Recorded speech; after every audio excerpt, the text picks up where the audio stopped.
Orang pintar itu kadang seperti Google Translate, canggih, tapi bisa salah kaprah kalau konteksnya nggak paham. Pernah nggak sih kalian berpikir, wah orang ini pintar banget ya, ranking 1 terus dari SD sampai kuliah. Tapi kenapa ya sekarang hidupnya biasa-biasa aja, sementara teman lain yang nilainya pas-pasan malah sukses.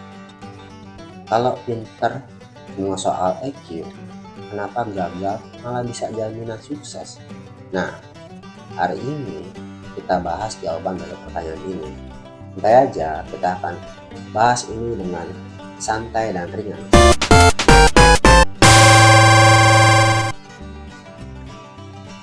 Halo, saya Sugeng Rianto. Selamat datang di channel ini.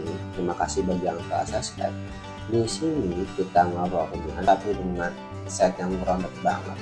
Kalau kamu suka, langsung klik subscribe biar nggak ketinggalan video-video yang bikin kamu mikir tapi juga bikin ketawa.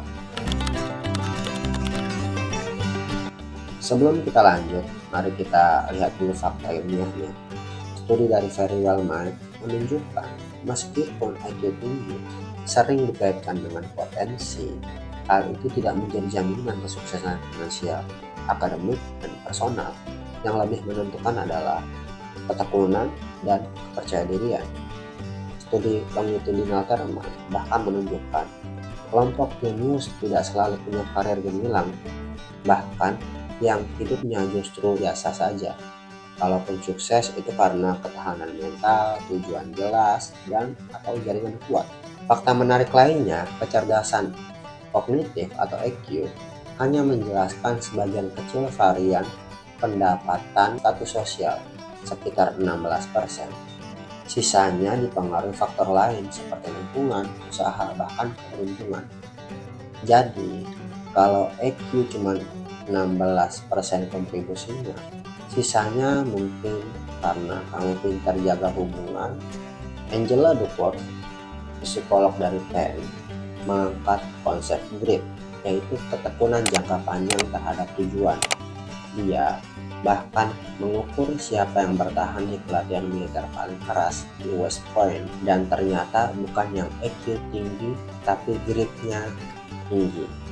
Demikian juga dalam studi oleh Times, orang sukses itu punya beberapa kebiasaan kunci: kerja keras, fokus, jaringan kuat, menciptakan peluang, dan belajar dari kesalahan. Intinya, kecerdasan saja tidak cukup. Kalau hati kamu bertahan, usaha kamu konsisten, peluang sukses pasti lebih besar. Nah, ada penelitian lagi dari Puccino menunjukkan bahwa walaupun bakat itu penting, keberuntungan sering lebih menentukan siapa yang meraih puncak kesuksesan. Contohnya, ada dua orang sama-sama pintar, satu lahir di kota, satu di desa terpencil. Tanpa kesempatan atau jaringan, satunya punya keterhambatan padahal IQ-nya sama-sama tinggi.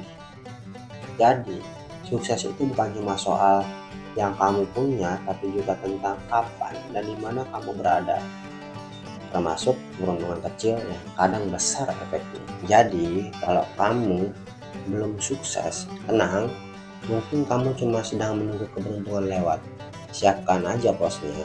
Menurut penulis New York dan Kahneman, Tversky, orang pintar justru rentan terhadap bias seperti anchoring dan blind spot bias.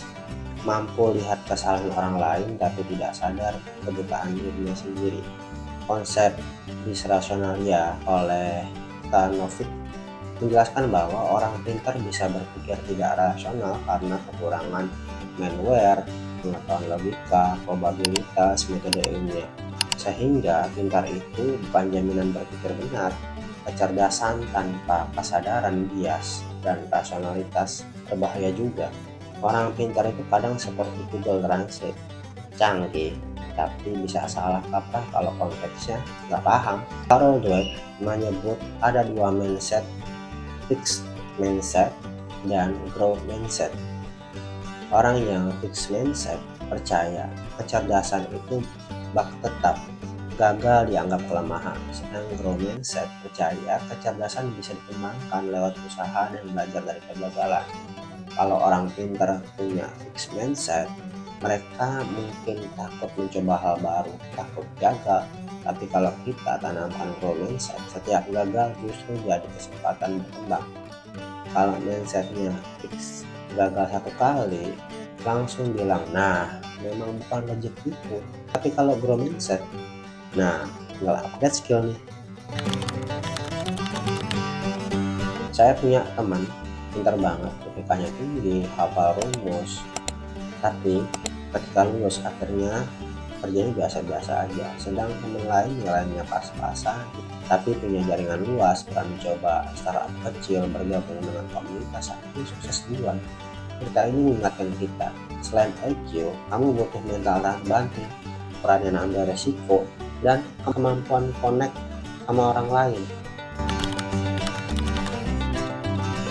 Kesimpulannya adalah, IQ tinggi hanya sebagian kecil dari penentu hidup sukses.